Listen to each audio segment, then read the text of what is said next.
The United Kingdom has witnessed some pretty terrible and ruthless monarchs over the years. To be fair, a kingdom with a history as long and as turbulent as Britain's is bound to have had its fair share of incompetent rulers. While some of these people have been pure evil, others have just been useless due to mental illness or general incompetence. From the tyrant Tudor king who took 6 wives to the useless Scottish queen who lost her head, we're counting down 5 of the UK's worst monarchs. Henry VI was the last Lancastrian king and is infamous for his incompetence. He was far from a terrible person, however. Unlike his namesake Henry VIII, he was not a tyrant and did not relish violence. In fact, Henry was a pious and forgiving man, a man of compassion. When I say that he was a terrible king, I mean that he was utterly useless. The problem with Henry was that periodic bouts of madness rendered him completely incapable of leading the country. To be fair, he had a lot to live up to. His father, Henry V, was the legendary champion of Agincourt, a king who was a renowned leader and tactician. A born general, Henry V had secured huge territories in Normandy and France and had gotten himself recognised as heir to the French crown. When he died of dysentery, however, in September 1422, young Henry inherited the English throne. I say young, he was barely 9 months old. As if this wasn't enough responsibility for the baby king, when the French king died several months later, he also found himself king of France. As Henry grew up, it became apparent he was not suited to the responsibilities of kingship. Whilst his father had been most comfortable making a name for himself on the battlefield, young Henry had no taste for violence and was most at home talking to God in his private chapel. Henry, whilst extremely pious, was also utterly incompetent. He had no interest in politics and delegated the responsibility of governance to his most trusted advisors, namely the Duke of Somerset. Unfortunately, some pretty incompetent decisions led to the loss of most of his territories in France and Normandy, and Henry's main rival for the throne had something to say about this. Having previously been sent to govern Ireland as lieutenant, Richard Duke of York, aka Richard Plantagenet, returned to England in 1450, intent on putting right the wrongs of Henry's advisors. In actual fact, Richard technically had a better claim to the throne than Henry, and so began his struggle to get his family recognised as heirs to the throne. Richard clashed with Henry's advisors, and in particular his ambitious French wife, Margaret of Anjou. This was the start of the dynastic struggle we know today as the Wars of the Roses. Henry VI will forever be known for his incompetence and for the mental illness he struggled with for much of his life. He will also be remembered as a catalyst for one of the bloodiest series of wars ever fought on British soil. Whilst Henry VI was England's last Lancastrian king, Richard III was the last Yorkist king. Ultimately, the downfall of Henry VI led to the Wars of the Roses and the rise of the House of York. Richard Plantagenet pressed his claim to the throne but lost his life at the Battle of Wakefield. He had 3 surviving sons: Edward Earl of March, soon to be King Edward IV of England, George Duke of Clarence, a treacherous and self-centred individual, and the youngest of 3, Richard Duke of Gloucester, later to become King Richard III of England. Following his death, Richard Plantagenet's claim to the throne was taken up by his eldest remaining son, Edward Earl of March. Richard III is a controversial character, no thanks to Shakespeare. Over the years, Richard has been painted as a bit of a monster, with his crooked spine, withered arm and treacherous nature. Significantly, Richard is alleged to have murdered his nephews and rightful heirs to the throne, Princes Edward and Richard. Of course, Shakespeare's portrayal of Richard is largely unfair and inaccurate. In fact, there is no evidence to suggest that Richard was anything other than totally loyal to his older brother, King Edward. He also pledged an oath to uphold his nephew's right to inherit the throne.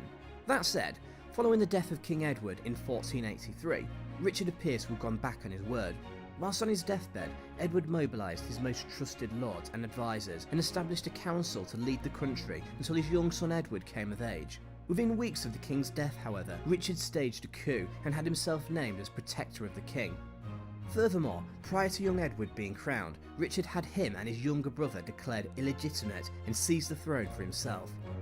Worse still, both Edward and Richard were banished to the Tower of London, where they later disappeared in a shroud of mystery. Of course, it is believed that their uncle Richard had them murdered, removing them permanently as challengers to the throne. Richard was proclaimed King Richard III and ruled for barely 2 years. He was killed at the Battle of Bosworth in 1485. in effect bringing an end to the Wars of the Roses and giving rise to the Tudor dynasty. Richard would turn up some years later, buried beneath a car park in Leicester. Mary, Queen of Scots, not to be confused with Bloody Mary, was Scotland's most useless monarch. A series of stupid and politically dangerous decisions led to her swift downfall. She isolated herself from her nobles and attempted to overthrow the Queen of England. She was ultimately beheaded for her treachery. Mary had a bit of a fairy tale childhood. Born in 1542 to the Scottish King James V and his French wife Mary of Guise, she was sent to live with the French royal family at the age of only 5. She was loved in France, considered to be exceptionally lovely, kind and courteous.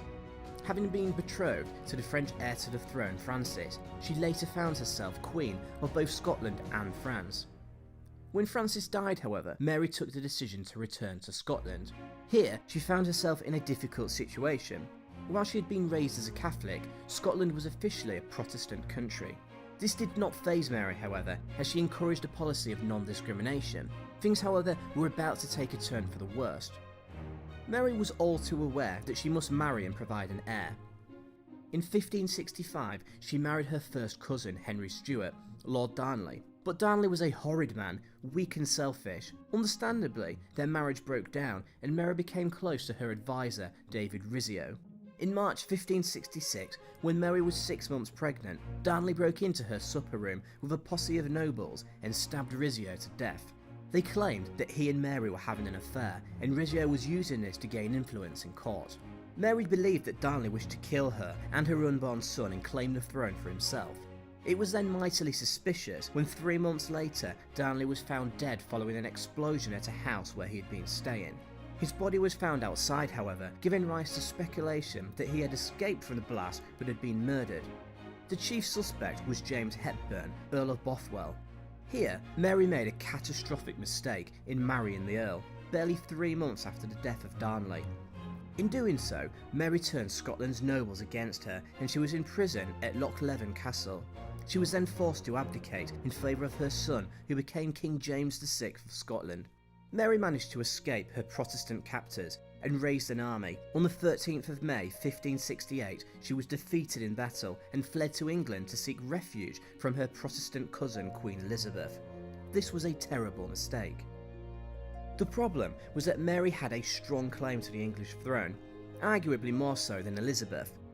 Whilst Elizabeth was descended from Henry VIII's second wife, Anne Boleyn, Mary was a descendant of Henry's older sister, Margaret Tudor. Mary's Catholic supporters viewed Henry's marriage to Anne Boleyn as illegal, and thus argued Mary had a better claim to the throne of England. Elizabeth was all too aware of Mary's position and had her imprisoned for 19 years. During this time, Mary was implicated in numerous Catholic-sponsored plots against Elizabeth, most significantly the Badlington plot. This was in fact a trap which implicated Mary in a bogus assassination attempt. Although reluctant to do so, Elizabeth sentenced her cousin to death, and she lost her head on the 8th of February 1587. Interestingly, Mary's son James VI went on to succeed Elizabeth in 1603, and became the very first king of both Scotland and England. This in effect created the Kingdom of Great Britain. Henry VIII is one of England's most notorious kings, most commonly known for taking 6 wives. Often described as a tyrant, Henry is also infamous for dissolving the monasteries and breaking with Rome. Henry was almost not king, however. This honour was meant for his older brother Arthur, who died suddenly in 1502.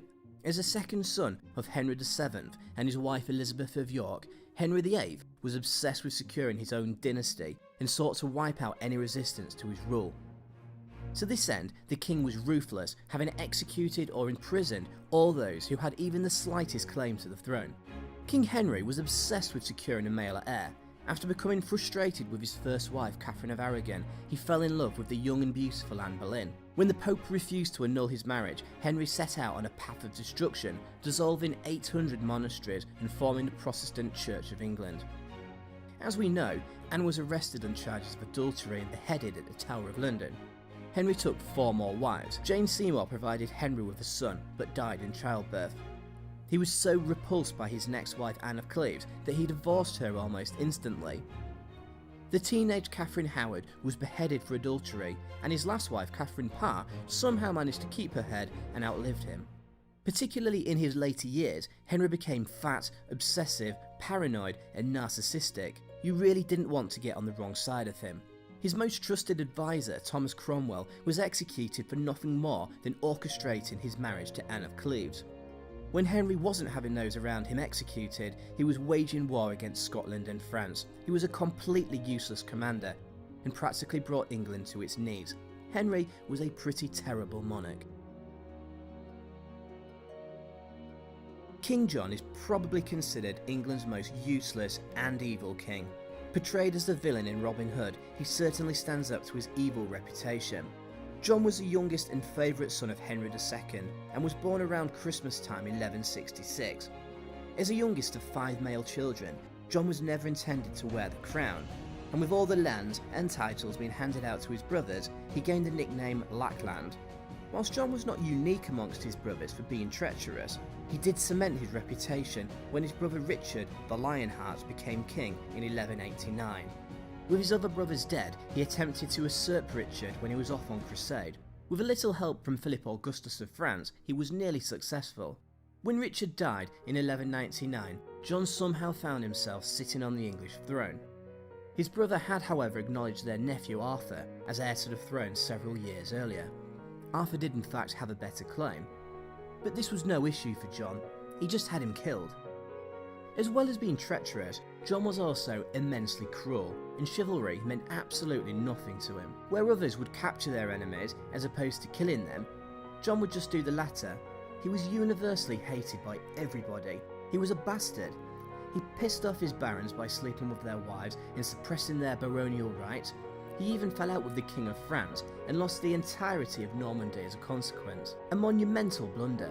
John raised taxes and demanded money in order to take back his continental dominions. He further pissed off his barons who rebelled against him, and his hand was forced into signing Magna Carta. John being John, however, he soon went back on his word. France invaded England on the request of his barons, and everybody was at war. It was just awesome.